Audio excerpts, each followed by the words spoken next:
The Steam Machine is right around the corner, as in it could be shipping any day now, but we have something here that is cheaper and it should perform the exact same. It's a pre-built PC we found from Walmart that features the exact same specs on paper of the rumored Steam Machine. So today we're gonna unbox it, show you what it's all about, and install a version of SteamOS that allows us to get a little bit of a sneak peek into what could be the Steam Machine coming very soon. Matt, stop, I'm hungry. Okay, Chud, let's go ahead and cook that Blue Apron meal. Blue Apron, what's that? I'm hungry. Let's talk about Blue Apron, today's video sponsor. A meal kit delivery service that sends pre-portioned, high-quality ingredients and chef-designed recipes directly to your door. Blue Apron makes mealtime easy, balanced, and on your terms. Order what you want, when you want, and how you want it. Whatever Daddy wants, Daddy gets. You get to pick meals that meet your nutritional goals and save time with minimal prep meals that still taste amazing. Blue Apron is even more convenient than ever due to their rotating menu featuring 4 menu lines. My personal favorites are the pre-made dish meals that only take about 3 to 5 minutes to make though. And if I really feel like chefing something up, the assemble and bake meals are my go-to. They are 1-tray meals with 5-minute prep time. All you do is assemble the pre-chopped ingredients in the tray, bake for the set time, and voila, dinner is served. Last night I made a gnocchi mac and cheese bake, and as a vegetarian, it can be hard to find quick and yummy meals, but this was honestly so simple and insanely good, so it's gonna enter my weekly meal rotation for sure. And for me, I prefer the traditional meal kits. They have easy to follow recipes that take as little as 15 minutes. With all the ingredients pre-portioned out, it is super simple and great for learning new technique or exploring a new cuisine. It's the perfect option for an easy, elevated dinner. I made some chili crisp chicken with ponzu mayo the other night and I'm still thinking about it. It was umami rich and the blend of spicy chili and citrusy ponzu paired perfectly, especially with the roasted broccoli and rice as sides. I even brought mine as meal prep to work the next day. Blue Apron's newest menu line are their family style dishes. These dishes are designed for families of 4 people and up. You get to mix and match your choice of main sides that appeals to everyone in the family, so even the picky eaters are satisfied. Plus you get to reduce that weeknight dinner stress with pre-portioned chef-designed recipes that come together in under an hour. With such a wide range of recipe options, Blue Apron will likely introduce you to a new ingredient or cuisine while being nutritionally transparent, easy to make, and insanely yummy. And use code TOASTY on checkout to save 50% off your first 3 orders using the links in the description down below. Big thanks to Blue Apron for sponsoring today's video. Let's go ahead and get back into it. So we picked up this gaming PC for $599. By the way, right now, pretty good price, because what's interesting is that it appears to be sold and shipped by Walmart. It's not one of those typical where they're just selling it on their website from some random third-party company you've never heard of. Yeah, it's an HP Omen 16L. We're no strangers to the Omens. We love the Omens, but this one particularly comes with a Ryzen 5 8400F, which is 6-core 12-threaded processor, a cut-down version of like a 9600X normally. It is a bit slower and lower on the L3 cache department. It does come with 16 gigs of DDR5 memory, which is single channel, not dual channel. I hope it was dual channel, but it is single channel. Comes with a 1TB SSD and that RX 7600. Now the real comparison you guys should know is really what the Steam Machine is rumored to be, and I have kind of a list of what the estimated rumors are. CPU for the Steam Machine is a semi-custom AMD Zen 4 CPU that is going to be 6 cores and 12 threads with a 4.8 GHz clock speed at 30-watt TDP. The GPU is also going to be an RDNA 3 GPU that is rumored to have 8 gigs of GDDR6 VRAM and 110-watt TDP, very similar to this GPU we have here, just like the CPU is very similar to the CPU that we have here. And it's rumored to have 16 gigs of DDR5 memory and some configuration between 512 gigs of storage and 2 terabytes of storage. So with this PC, we're looking very, very close to the exact same thing, but in an HP Omen pre-built. Yeah, it's probably gonna look a little more stylish than our little HP here. And I think it's gonna be smaller too, I would think, with the Steam Machine. All the rumored images, all the rumored images and everything we've seen look like it's gonna be much more compact. So if you are trying to take one of these and turn it into a living room PC, it's obviously not gonna be that small, but it's still serviceable. These aren't like super big systems. Well, that's one thing we will have to say about the Steam Machine is I bet almost nothing will be upgradable on it. Almost nothing. That's just my guess. I don't know that for sure, but just knowing any type of big company like that, I don't just know why they would make it upgradable. Yeah, hence the customizable, like custom AMD CPU and GPU. And I imagine it's gonna be like an all-in-one system. It's not gonna be like this, which has a desktop processor and a desktop GPU. And the big elephant in the room with rumored RAM pricing and why this thing is taking so long to actually come out, the Steam Machine ain't gonna be $599. There's no way it's gonna be $599. There's some people rumoring it's gonna be $1,000 plus, especially given this RAM market. So at that price, we're really worried about its like viability when it comes to market. Even at the price they're rumoring at $700, we're really worried about that. But if the PS5 is going up to $650 right now, the Steam Machine is probably gonna be pretty expensive unless Steam decides to subsidize it with the Steam market, which I don't know if that's going to work out for them. And one thing I have to say about the white version of the Omen is it's pretty clean. I'm liking the 16L design because, for one, you can actually see in it, which I feel like you don't really get with like a lot of the Victuses and stuff.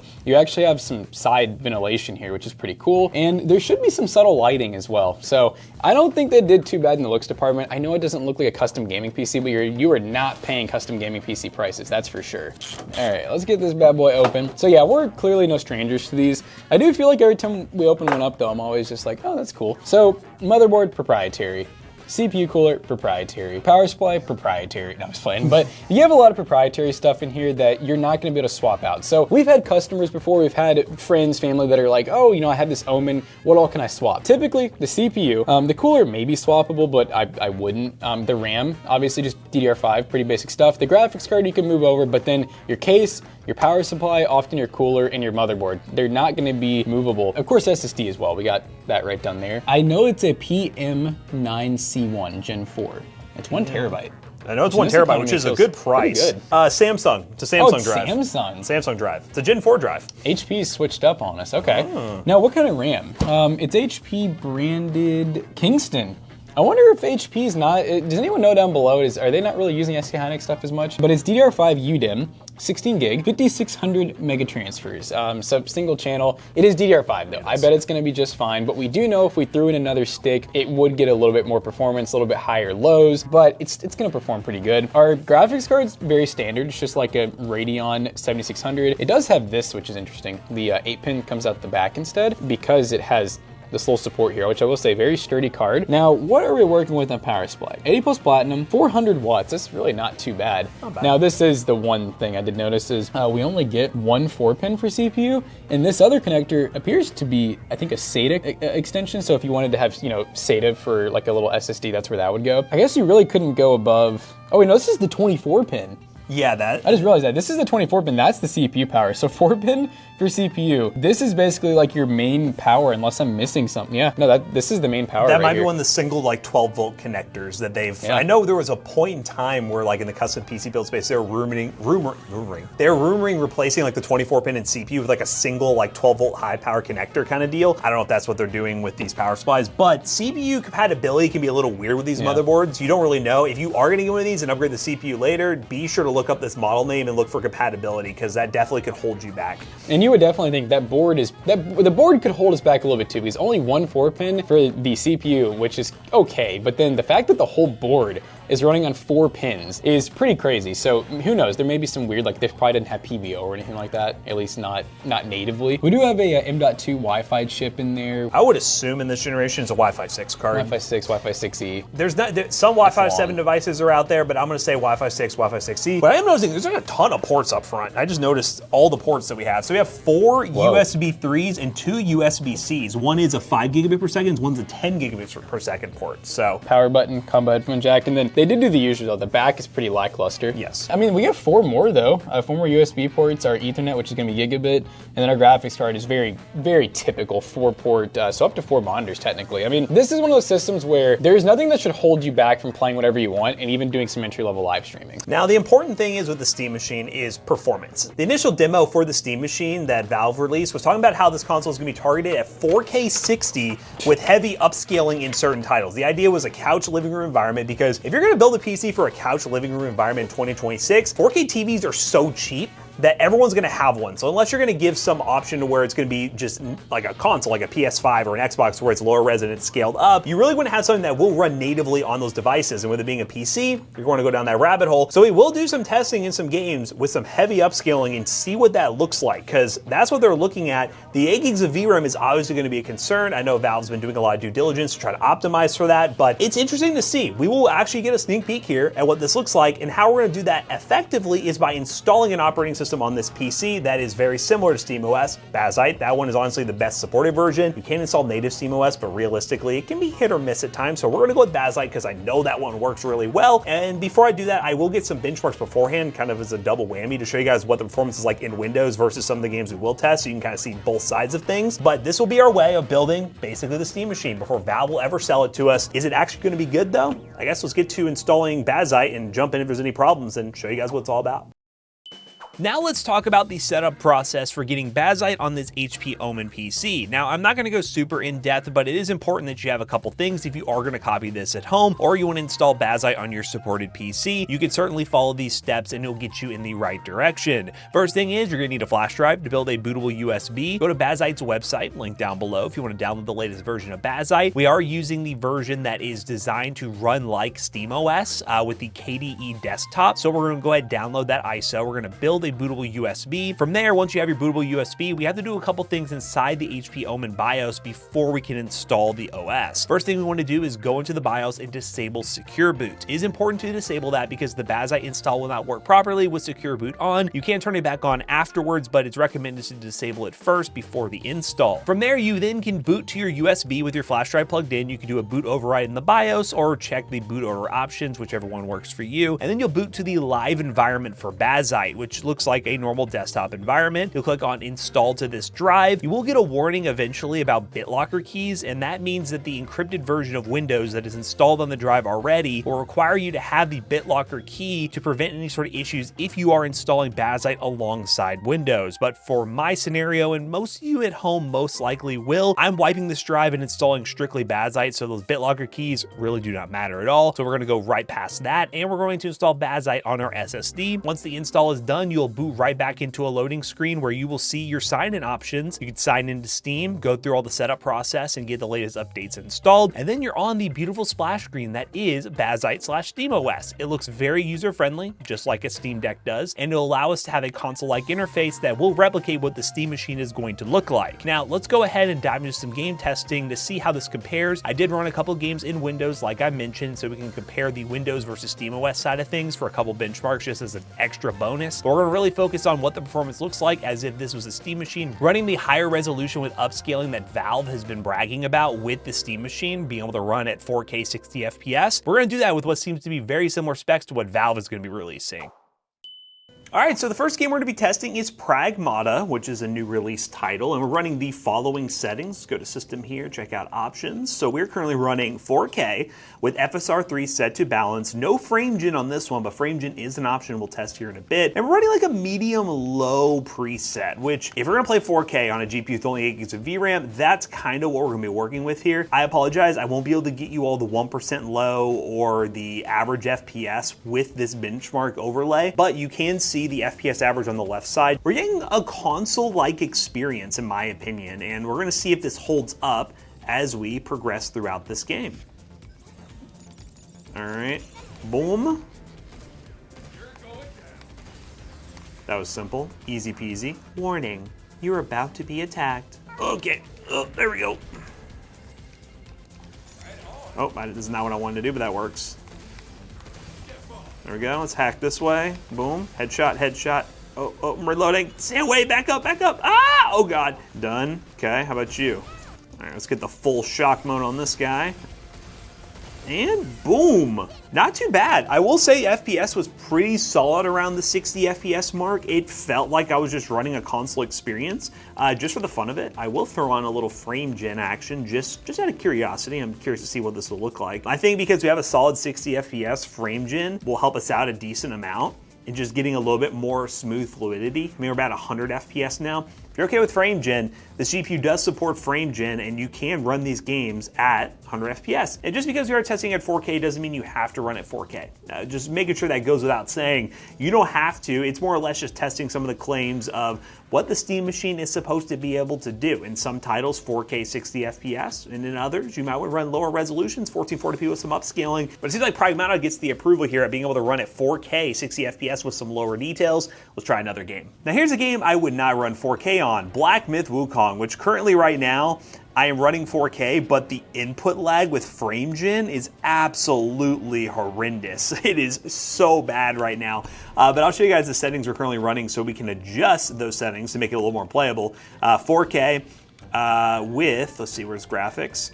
FSR3 at a very low render scale with auto frame generation and medium details. This is not going to be a playable experience, and I would have told you that from the get-go. If we're talking about how much RAM this game uses along with VRAM, it's not going to work at 4K. So we're going to go ahead and do this live and drop things down before we get into a battle to, we'll try 1440p. Other stuff the same. Okay, this feels a bit smoother now. Okay, Okay, the frame gen is definitely there. The FPS is a lot higher, but it is running a bit smoother now. Let's go ahead and do a battle here. It is very blurry on these upscaling settings, though, I will say, because we are running at like a, what is the percentage? Like 33%? Or at 50 now, so we're basically running a little below 1080p. So let's try to go up to like 75. What's that put us to? About 100 FPS still. Looks a little bit better. All right, let's do a rematch of Arrival here, and we will see if this holds up. Hello, Mr. Tiger. Oh. Oh goodness, the input lag, but I will defeat you anyways, it don't matter. We're gonna cheese our way through this, team. That's how we're gonna do it. Gonna pull up on me? Yep. Oh, he broke me out of that? Are you serious? You're just the baby tiger. No, ain't scared of you. All right, we're done goofing around. Let's bring out the stone monkey. I can't be getting beat by this. Are you serious right now? This is not what I was expecting. I'm actually getting a challenge here. All right, can I get him? Oh! Ring of fire. Woo! Got him. Woo! Yeah, the input lag wasn't great. You're probably going to drop things down to 1080p here, but I kind of knew going into it that this game was not going to be great. Let's bring Jackson in to try a couple other titles. All right, guys, we are in Halo Infinite. This just feels like the right kind of game for this right kind of setup here. And we're currently running 1440p, and we're running a medium preset with ray tracing off. And let's see what type of FPS is gonna be kind of small, by the way. It's right over in the corner where it says game scope. We're getting 80 to like 100 FPS. Yeah, we want to give 1440p a try because even though the Steam Machine does target 4K 60 on some games, the actual verified settings they're going to be using for games that are verified to run on the Steam Machine is only 1080p 30 is what they're looking at. So that means there's definitely range in what kind of resolutions you're going to play on that console. So 1440p seems like a good idea for a slightly older esporty title like this that is still quite demanding. Oh, this guy. Like that you one. clean that guy. Shaquille O'Neal. You cannot touch me. You guys ready to see me miss these? Though. Oh, come on, he didn't even get a chance dude. to shoot. Oh, yes. Double. Double. Yes, baby. Oh, God, this is close. This is close. The stress is on. Oh, We're tied up 46, Literally 4 tied, kills. bro. Oh, that's... No way! Glorp. No way! Oh no. Chad, am I tossing? They're up by... They only need one more. Come on, peek me. Oh! Oh, imagine I tossed that. Shaq O'Neal. Oh, one. Oh, God. Oh. Let's Yeah, go! baby! He fell for the bait, the sniper bait. All right, so Halo Infinite ran really good. 80 to like 120 FPS it looked like on average. Try one more game. All right, guys, so we are now running this game at 4K because we all know that the Steam box, the Steam Cube, whatever you want to call it, is really meant kind of for like a living room setup. I think that's a big selling point. And as you can see, we are running 100% scale, but we're using FSR and Ultra Performance. So technically the render res is 33% 720p, and we are running low ray tracing medium settings. Keep in mind, this is not a great ray tracing card. I'm sure the one in the Steam Machine may be a little more optimized for it because of how many games have it. I'd be curious what they do with that. That'd be interesting. I think there's gonna be some magic, dude. Like, I really do. I think that with how big Steam and Valve is, especially with the Steam Deck doing so well, I'm assuming it's not gonna be very straightforward. I think there's gonna be a little more to it than meets the eye, but one thing's for sure, when you run upscaling, the games don't usually look too bad. Like, this looks just fine. We're getting almost 100 FPS. This is without frame gen too, which I wouldn't be surprised if a lot of the Steam. It probably will support. It'll probably frame have gen, it like built in. Yeah. Almost like running loss of scaling. It's almost like losses. I bet it'll be like built in, where it just always can run, you know? And y'all, this is kind of a representation of what your PS5 is doing, honestly. Like, yes, it is running at 4K on your 4K TV, but the upscaling that's happening could be from an image of 720p to make it work. I gotta help this guy. I hope we're fighting the same guy right now, or else I've really put myself in a predonglement. All right, so which one's this? Is this the fire, or is this the send my friends at okay, you? I heard the little shock thing, so it's a shocker one. And I can handle the shocker. Can I really not grapple this? This game is freaking... That's insane. Oh my God, he's trying to shoot me. Yo, hello. I swear these things get harder to kill each time. He's dead. Oh, dude, this guy's... Yeah, he needs help. Oh, maybe he does not need help. That guy's got a blicky. Oh, okay. All right.